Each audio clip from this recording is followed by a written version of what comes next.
Okay, so in this video, I'm just going to look at a couple of extensions of things you can do once you know how to graph equations in two variables. So once you can graph equations in two variables,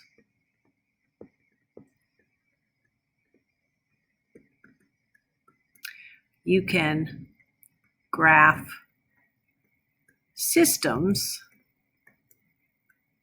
of equations. You can graph inequalities.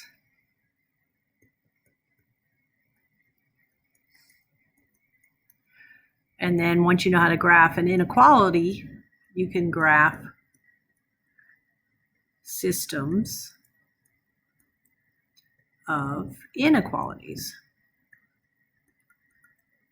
Okay, so in this video, that's what we're going to look at. We're going to look at graphing systems of equations, graphing inequalities, and graphing systems of inequalities. Now, what we're really doing on all three of these is we're trying to graph to show where the solutions would be for that particular thing. So like when you're doing a problem like this, where you have x squared plus y squared equal 25 and x minus y equal 1, all right, when we're asked to solve by graphing, we're going to draw a graph and look for points of intersection that satisfy both equations. The answer isn't the graph, it's the points of intersection that are in common, okay? So I'm going to do the first one in black, and that one we kind of know a little bit about already. We've used it a couple times. So we know it's a circle, and it would have 5, like if we did a table of values for that, in case we hadn't seen it before. If you put a 0 in for x, then y squared would have to be 25. So 0, 5, and 0, negative 5 would satisfy it. And if you put a 0 in for y, same thing would be true. So those 4 points would be on it.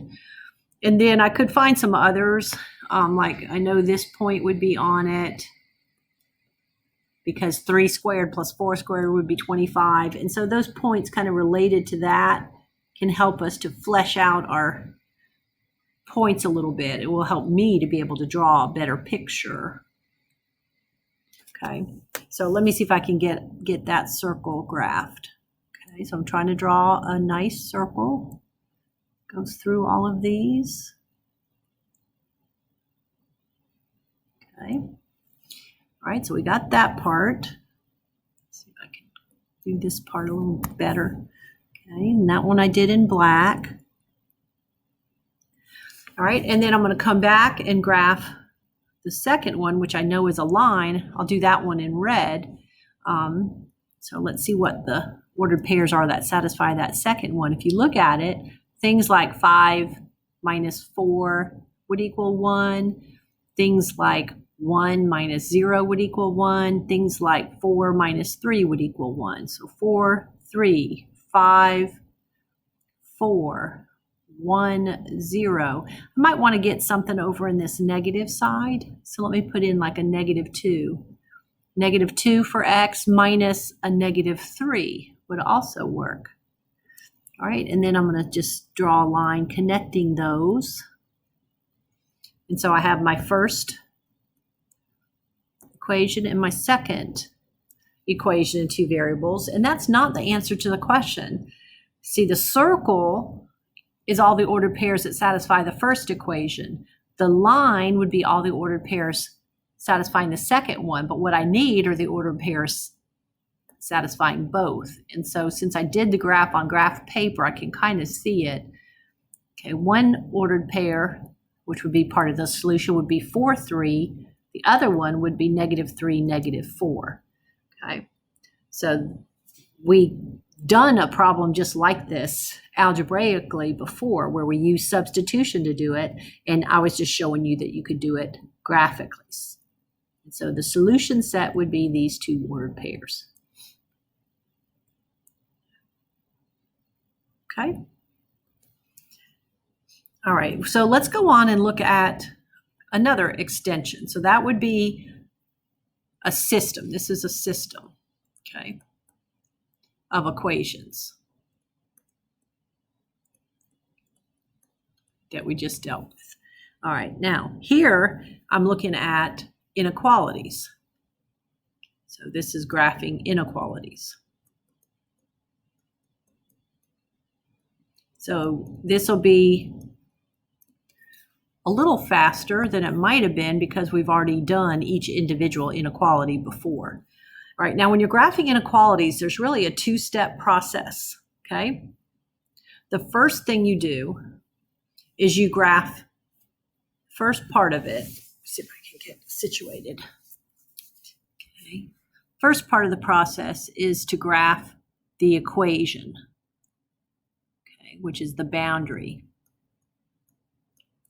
So that would be to graph x squared plus y squared equals 25, even if it wasn't equals to start with. That's the boundary. And then the second thing you do is you consider how to shade. Okay, so you graph the boundary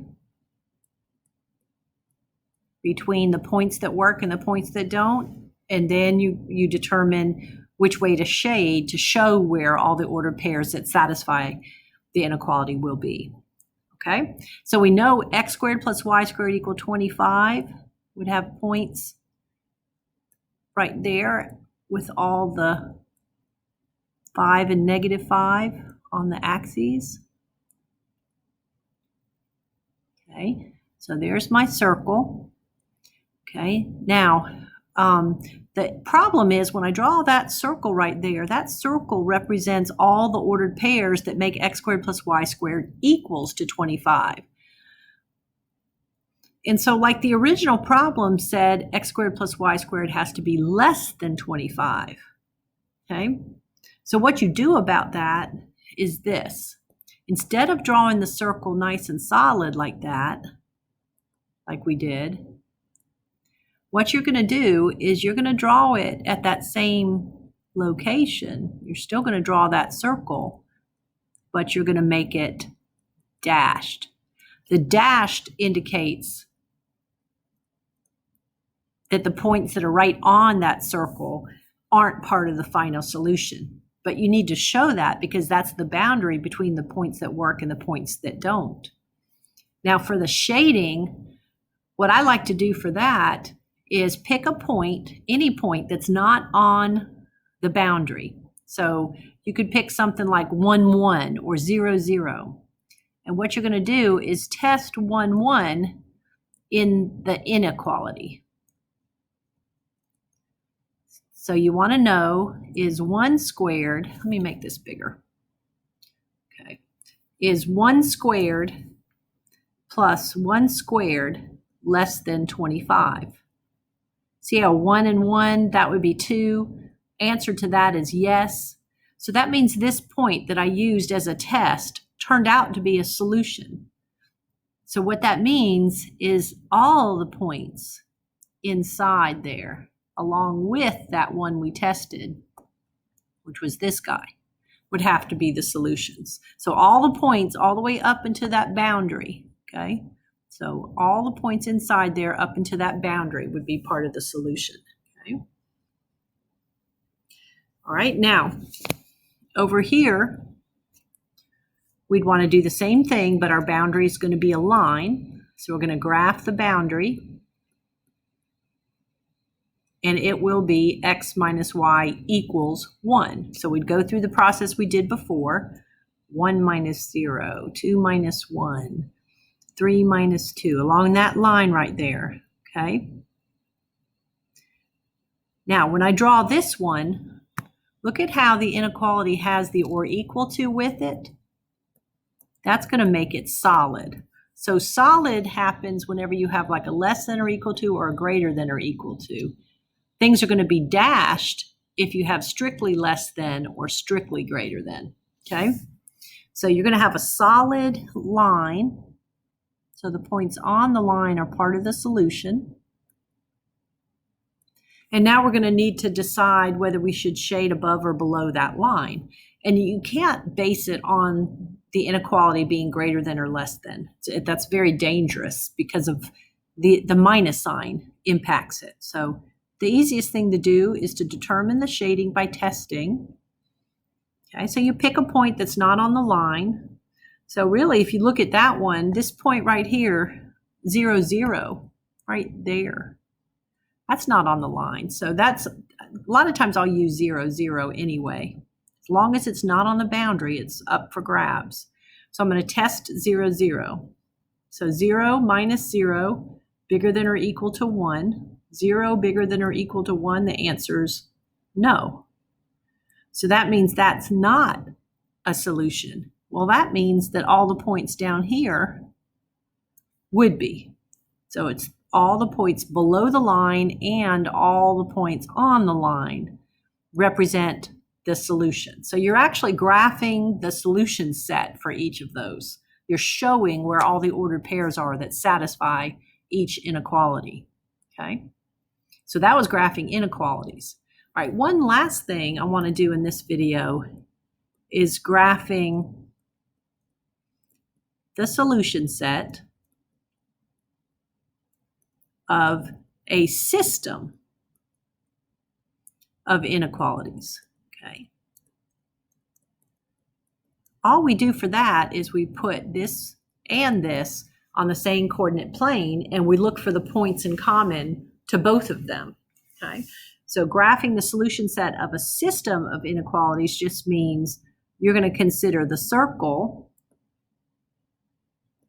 inequality involving the circle, make sure I did that, yeah, and then the line, and you're going to put them on the same coordinate plane, and you're going to look for what's in common. Okay, so let me do the circle again. Let me try to get that, and I got to remember to dash it.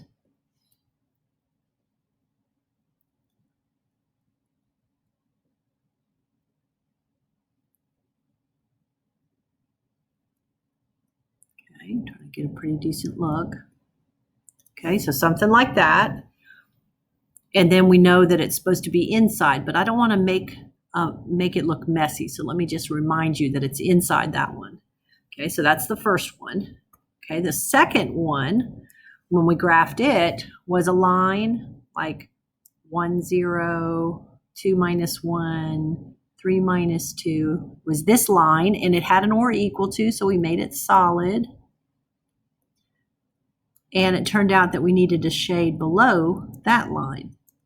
Okay. All right, so your final answer, what you're trying to show to people is not just the places where they intersect. You want to show all the ordered pairs that would satisfy both inequalities. So I'm going to do those in blue.